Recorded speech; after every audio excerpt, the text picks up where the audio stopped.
Thanks for wasting our time today. I understand this is a marriage proposal, but we do not approve. Please give up and go home now. When we went to my boyfriend's family home to announce our engagement, his mother glared at me, speaking down to me like this. I knew from the start that his parents didn't like me, but I can't back down here. I steeled myself and proceeded to introduce myself to my future in-laws. My name is Marina. I'm 26 years old and work in the general affairs department of a manufacturing company. I have a boyfriend who I've been dating since last year.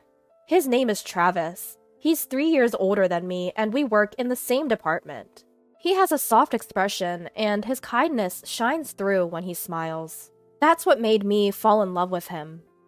Since we both live alone, we often visit each other's places and enjoy our dates on the weekends. We've built a happy relationship. My parents' home is nearby, so I often take Travis to their place to hang out. My parents really like Travis, and when he visits, they always serve up great meals than usual. Travis gets along well with my father, and I thought that everything would be fine even after we got married. However, Travis has always been reluctant to introduce me to his parents. When I asked him why, he looked troubled. "Could you wait a little longer? My parents are nothing like yours. I wish I had been raised by people like your parents." When he said this, he looked somewhat sad. I wondered if he might be on bad terms with his parents. I decided to wait until he was ready to talk about it. I wasn't in a rush to get married, and I thought it would be best for him to tell me when he was ready. But life doesn't always go the way you want it to. One holiday, while Travis and I were heading to our favorite restaurant, a surprising turn of events unfolded. As we were guided to our seats by the staff, Travis suddenly looked shocked and began to fidget uncomfortably. "What's wrong?" I asked. He was at a loss for words and could not answer properly. Well, he said, looking away. Wondering if I had done something wrong, I felt anxious. Just then, "Oh, isn't that dear Travis? I haven't heard from you in a while. I was wondering what you were up to." A woman in her 50s approached our table, chatted amiably with Travis, and then looked at me appraisingly. She had distinctive downturned eyes that made it feel as though she was glaring at me. Perhaps her hair, tied neatly at the back, accentuated the slant of her eyes. As I returned her gaze with a puzzled look, she let out a dismissive chuckle. "Are you really hanging out with a country hick like her, Travis? You're such a good kid. If you don't like it, you have to tell her straight. Otherwise, girls like her won't get the hint."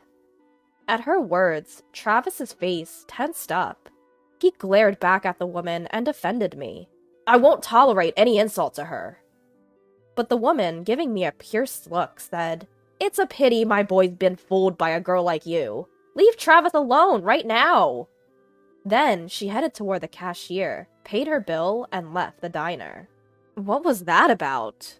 I asked, looking at the departing woman. Travis responded with a weak voice. "That's my mother. A few years ago, because of her, I had to break up with someone I was considering marrying. She said she didn't want to get married if it meant dealing with a mother like that. So that's why she had such an attitude. Yeah, if you decide to continue being with me, there will be a lot of complications. Should we break up here? Don't worry, I won't bring my personal issues into work, and I'll make sure you won't have any trouble." Travis looked pained. "I see. But I still want to be with you, Travis. Do you really want to break up with me?" Travis looked shocked at my words. "You know I have such a mother. If you marry me, it will be a burden on you." "I don't mind. I think that's part of marriage. And we don't have to live with her, right?" "We will never live with her. If she insists, I'll request a transfer at work, and we can move far away." Travis looked at me very seriously. I returned his gaze with a smile. "Then I feel reassured. Is it strange if I propose to you?" "Are you sure?" "Yes, of course. I want to live with you in the future," I said, feeling heat spread through my body out of embarrassment. I was sure my face was turning red. "I feel a bit upstaged, but I'm really happy. I want to be by your side for the rest of my life."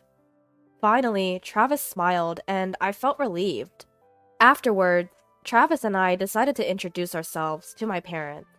They were delighted and eagerly asked how we had decided to marry. This meant I had to talk about my soon-to-be mother-in-law. We tried to sidestep the conversation, pretending to be shy. We were hoping to divert questions about my mother-in-law, but my mother wouldn't allow it. Have you already introduced yourself to Travis's parents, or is that still to come? Travis and I were taken aback by her question. No, I don't plan on informing our parents about us getting married. What? Why not? Travis's answer caused my mother to gasp in surprise.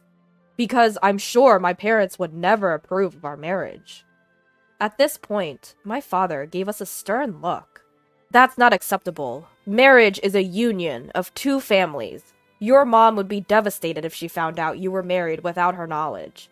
You both should at least greet them once. If they still refuse, come talk to us. We'll certainly help you out then. My father's words were strong and reassuring. However, Travis gave me a look of concern. I'm fine.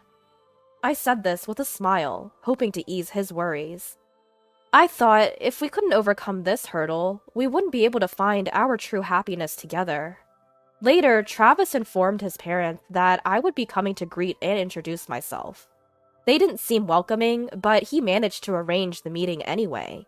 Travis's father was a CEO, and they lived in a large house. The yard was also expansive. When I stepped in, a large dog started barking. Travis approached with a smile and petted the dog's chin. The dog quieted down and let me pet him too.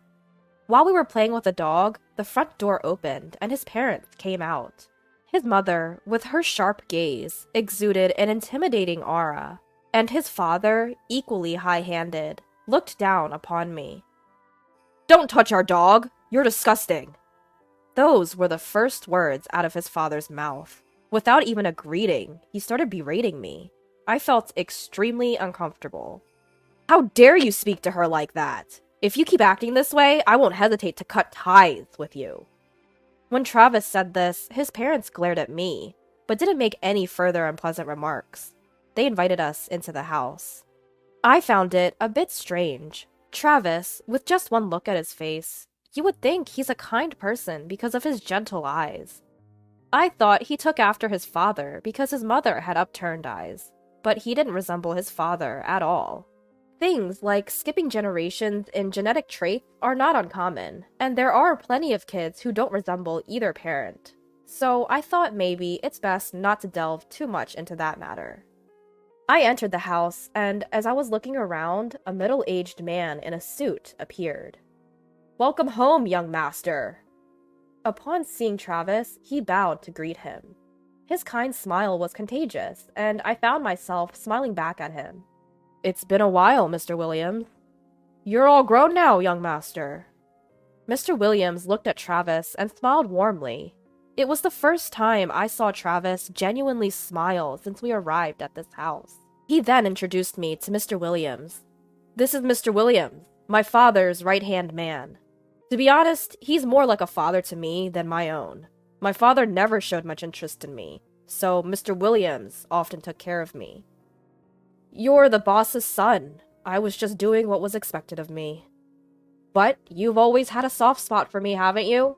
I have to say, I like you more than my father." Travis chuckled. Seeing him laugh innocently felt like a first. As we were talking, my mother-in-law emerged from a room in the back of the house. "Marina, what are you doing? Come here right now!" she shouted angrily. She glared at Mr. Williams. "What do you think you're doing? Slacking off from work? How many times have I told you to stay away from Marina? I'll make sure my husband hears about this. You better head off to work." I understand. I'll do as you say." With that, Mr. Williams nodded and left the room. As an office worker who only does clerical work, I wonder if being the CEO's secretary means you have to visit the CEO's house and be at the beck and call of the CEO's wife. Travis glared at his mother and protested. "Why do you always treat Mr. Williams so harshly? How can you be so rude to someone who's been working so hard for Dad?" "Quiet! You should just do as your parents say. I'll deal with that man. Now come over here." Following my mother-in-law, Travis and I moved to the living room. Travis and I sat on the sofa across from my in-laws, and my mother-in-law was the first to speak. "Thanks for wasting our time today. I heard you two are here to greet and introduce yourselves to get our blessing, but we don't approve of you two getting married, so just give up and go home." I was prepared for the snide remarks. This didn't bother me at all. "No, thank you for taking the time out of your busy schedule for us. Travis and I love each other.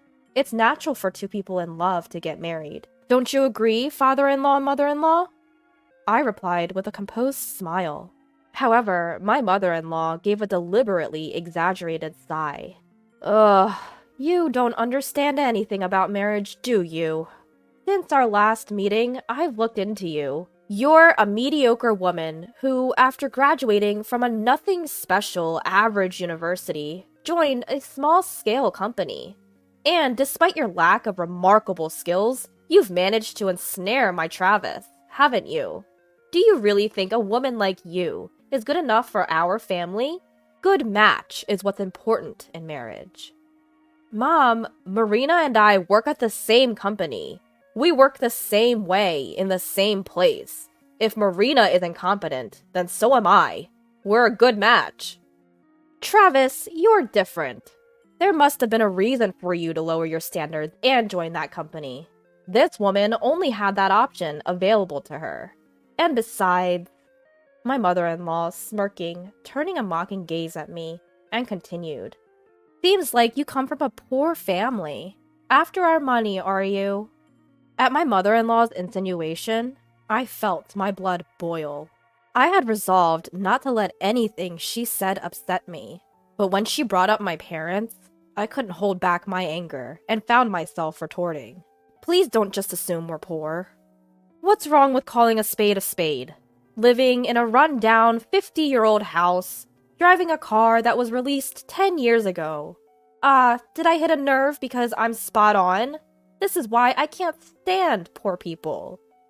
My family home was built by my great-grandfather, who was a carpenter. It's precious to us. As for the car, we simply like it, and have kept it running smoothly. There's no reason for us to be labeled as poor. You did your research, didn't you? You must know what my parents do for a living. Yes, I know your father is a university professor and your mother is a high school teacher. I acknowledge they have respectable jobs. However, there's too much of a disparity between our families. Listen, Travis is slated to take over his father's business someday. Don't think for a second that the daughter of mere educators can marry my son."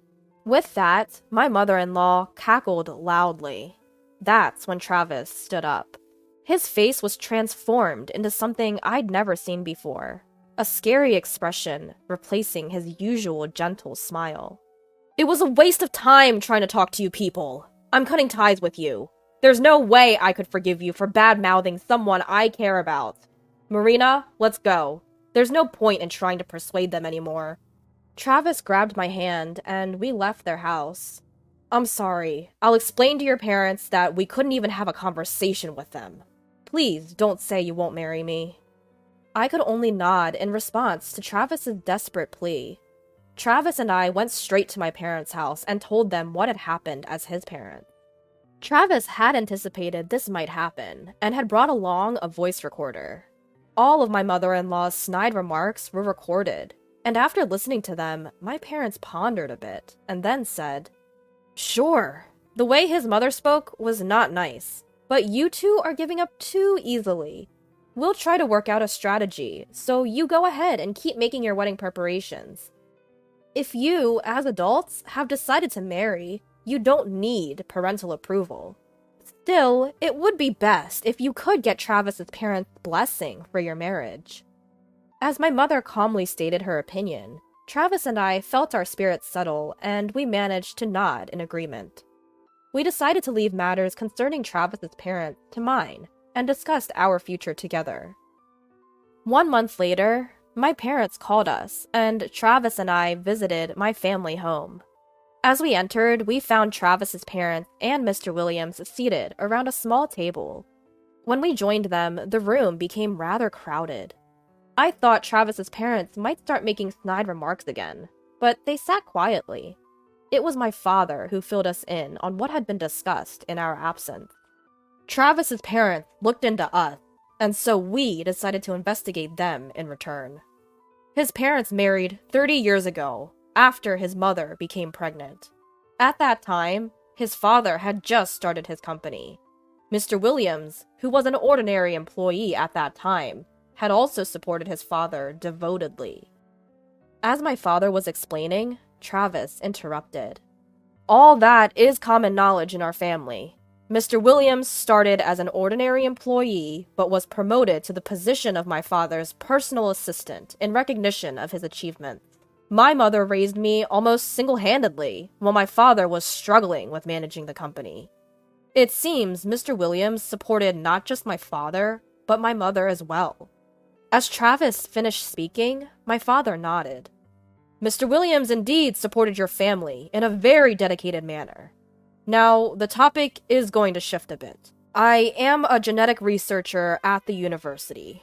Genetically, children inherit half of their DNA from each parent. Even if the child and parent look very different, they are certainly inheriting half of their genes from each parent. What are you getting at? Travis threw a questioning look in the middle of my father's explanation. I also wondered why my father started talking about this. My usually mild-mannered father had a stern look on his face as he addressed Travis's parents. Please, hear me out. I hired a detective to conduct a background investigation on your parents. Your father works diligently, and Mr. Williams was always there to support him. Your mother is devoted to housework, so much so that it was inspiring. However, when I looked at your pictures, something seemed odd. Neither of your parents have a widow's peak, but you, Travis, do. This trait is known as a dominant trait, meaning a child with a widow's peak can only be born to a parent with the same feature. Moreover, don't you think Travis looks a lot like Mr. Williams? Particularly the drooping eyes and the widow's peak. So, I thought maybe, and I called your parents here to talk. After my father finished his explanation, Travis looked at his parents and Mr. Williams in astonishment. Unlike my father, I am a French teacher like my mother, and I am good at French. I never noticed the difference in their foreheads. Even if I did, I am no expert in genetics. After a period of silence, Travis's father began to speak. 30 years ago, I was so consumed with my work, I neglected my family entirely. That was when my wife told me she was pregnant. I had been hiding about my infertility from my wife. I was angry about my wife's affair, and she was angry that I had kept my infertility a secret. After a big fight, I told my wife that if I were to raise her child as my own, I would forgive her infidelity. In turn, she said that if I forgave her infidelity, she would forgive me for hiding things. Then, I made Mr. Williams my personal assistant and kept him under watch to prevent my wife from continuing the affair. After Travis's father spilled everything, he sat there with a blank face as if his soul had left his body. On the other hand, his mother began to sob. I loved Mr. Williams. I wanted to raise Travis with him. Travis is a treasure that I created with a man I truly loved. I can't hand him over to a woman I don't know. I absolutely will not allow this marriage. As his mother wiped her tears and glared at me, Travis gave her a contemptuous look. I've always been aware that I wasn't loved by you, Dad. I felt my mother's abnormal obsession towards me. I often wished that Mr. Williams had been my real father. But what's this now? You three are disgusting. Mom, I no longer want to think of you as my parent. And even if Mr. Williams is my biological father, I won't recognize you as such. I won't forgive any of you. I will cut ties with you all and marry into Marina's family. As Travis uttered those words, his mother rose and began to cling to Travis, crying. That's not allowed! Travis is mine. I won't hand him over to anyone, especially not to some commoner. Let's live together, then I will allow your marriage. So don't say you're marrying into another family. As Travis's mother grabbed his arm, I swatted her hand away. Ma'am, can you please stop? Travis is clearly uncomfortable. Do you understand how much he has been hurt and troubled because of you? Probably not. Because in the end, all you care about is yourself. If you only betrayed your husband to be with Mr. Williams and continued to deceive Travis, I wouldn't say anything. Because that's a matter between just the three of you. But for you to interfere with Travis's happiness, I'm not going to sit here and let that happen. Why don't you put his happiness first? If you don't like me, that's fine. But if you just want to manipulate him as you please, you're failing as a mother. From now on, I will make Travis happy, so don't get in our way. After I blurted that out, his mother began to cry again. She was cursing at me, calling me a cruel woman. But Mr. Williams was comforting her, and we decided to discuss future matters at a later date. A few days later, Travis's parents officially apologized to my husband and me, and my parents. They accepted our marriage, and Travis and I officially turned in our marriage certificate. Travis moved into my house. In the end, it seemed Travis's father could not forgive his wife's infidelity. Too much time had passed to ask for compensation, but they divorced and split their assets. Mr. Williams also resigned and moved far away with Travis's mother. His mother's luxurious lifestyle came to a sudden end, and she was forced to live the impoverished life she had always looked down upon.